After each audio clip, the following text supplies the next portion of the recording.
This is a story about two wonderful Christian men who worked side by side for the benefit of the Cherokee people. Reverend Jesse Bushyhead, a Cherokee Baptist minister, was suggested to us by his story in our Sunday school textbook, Brave Heroes and Bold Defenders by Shirley Ray Redmond, and Reverend Evan Jones, who was a member of our church, went to be a missionary to the Cherokee people. About 200 years ago, in 1820, Evan Jones came from Brecknockshire, Wales, with his wife and children. They settled in Berwyn and were members of our church. They weren't here for very long before Evan Jones was inspired to go be a teacher to the Cherokee people.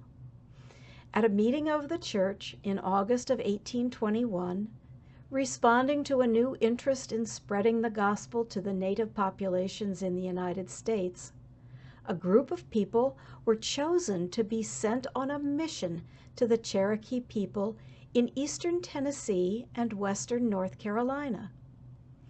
They were the pastor, Reverend Thomas Roberts, and his wife Elizabeth, Isaac Cleaver, a blacksmith, and his wife Rachel, John Ferrier, and Evan Jones with his wife Elizabeth with their oldest daughter Eliza. Reverend Roberts hastily baptized Evan Jones in preparation for this service as a missionary. They all left by covered wagons for the journey to North Carolina. The Cherokee Nation at the time was inhabiting vast territory in the heart of the southern states. They had treaties and agreements as a nation, they had their own constitution, and had assimilated with their new non-native neighbors in many ways, trading with them, adopting Christianity, fighting alongside their European neighbors in an effort to protect Cherokee sovereignty and territory, even participating in the slave trade. Mission schools were being established in many of their communities by several of the Protestant denominations. The Baptist Foreign Mission Board of Boston was attempting to create a mission at Valleytown, North Carolina. Eventually, there was to be a boarding school, a farm, a grist mill, and a blacksmith shop. The mission school in Valleytown became very popular after Evan Jones and the directors of the school adopted the Cherokee language for instruction and for preaching in the mission.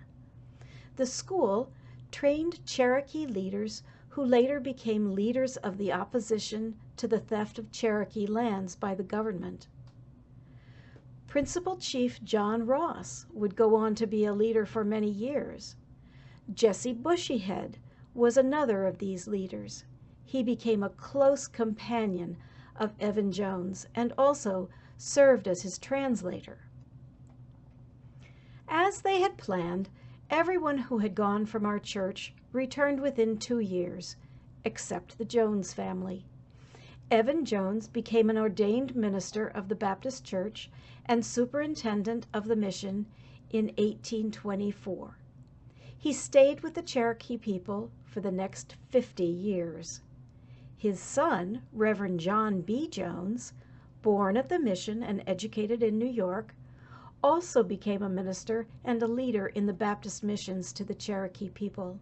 Our church, the Baptist Church in the Great Valley, and the Philadelphia Baptist Association continued to raise money for the mission. In 1826, according to the Reverend William Whitehead's History of Our Church, which was published in 1872, Reverend Whitehead said, quote, "The sisters of the church formed themselves into a society for mission purposes, and were thus able to contribute about $130 yearly to the cause." Reverend Evan Jones did not think it was a good idea to take away the native language of the Cherokee people. He learned to speak, to write, and read Cherokee. Jesse Bushyhead was his translator and became an ordained Baptist minister also. He and Reverend Jones worked together for 8 years to translate the Bible into the Cherokee language. You see, a few years before, a Cherokee scholar named Sequoyah had developed a syllabary, like an alphabet but with symbols for the syllables in a word, with which the scriptures could be written in the Cherokee language. This made the work much easier for Reverend Jones and Reverend Bushyhead. Catastrophically, President Andrew Jackson, the people and the legislature of the state of Georgia, and the gold prospectors in eastern Tennessee were all anxious to have the Cherokee and other native people removed from the territory that comprised the Cherokee Nation.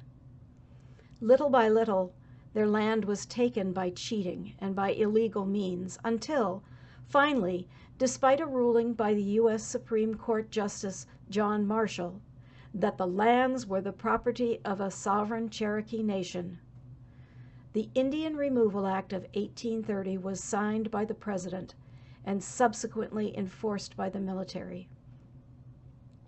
In a very dark period in American history, the Cherokee people were robbed of their possessions, run out of their homesteads and farms without preparation, and were imprisoned in squalid conditions in 3 military forts, waiting to be marched to designated areas in Arkansas and Oklahoma.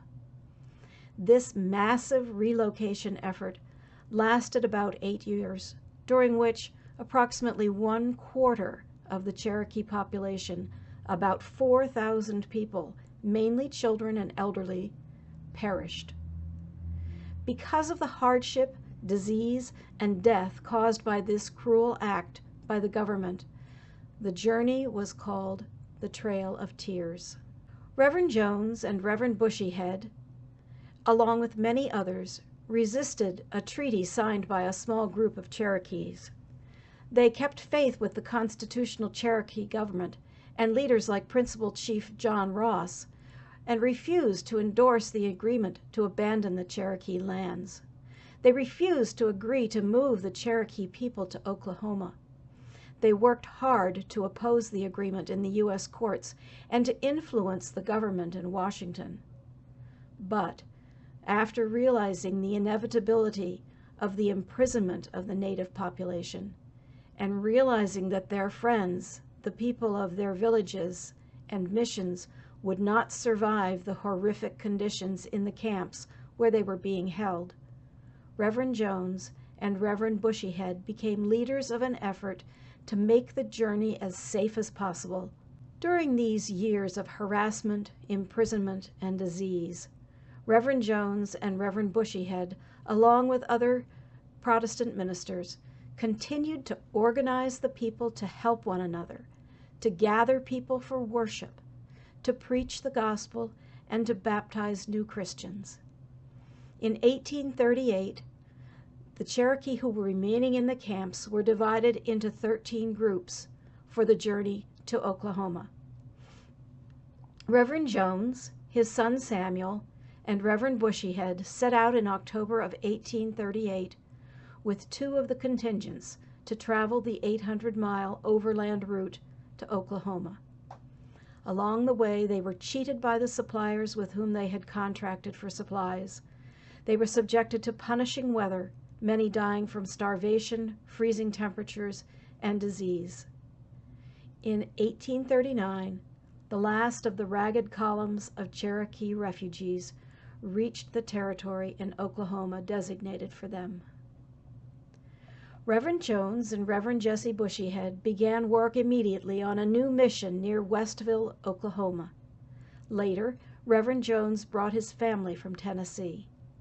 Reverend Jones and Reverend Bushyhead continued their work translating the Bible. In 1840, Reverend Jesse Bushyhead was appointed a Chief Justice in the Cherokee legal system. Tragically, Reverend Bushyhead died of an illness in 1844 at the age of 40 years. In that same year, Reverend Jones founded the first newspaper to be published in the Cherokee Territory, It was called the Cherokee Messenger and was printed using the syllabary designed by Sequoyah. During the Civil War, Reverend Evan Jones went to Washington, D.C. to speak with President Lincoln, while Reverend John B. Jones served as a chaplain to a troop of Cherokee soldiers who were fighting for the Union. Reverend Evan Jones died in Oklahoma in 1872 at the age of 84 and is buried in the Baptist Mission Cemetery along with his second wife, Pauline. After the Civil War, he was given $3,000 and granted citizenship in the Cherokee Nation in appreciation of his service. Reverend Jones kept a diary of the journey on the Trail of Tears. It is an example of Christian love and steadfast commitment to justice and compassion. It's a testament to the bond of goodwill and friendship shared between Reverend Jones, a Welsh immigrant missionary, and a gifted Cherokee scholar and preacher, Jesse Bushyhead. Thanks for listening.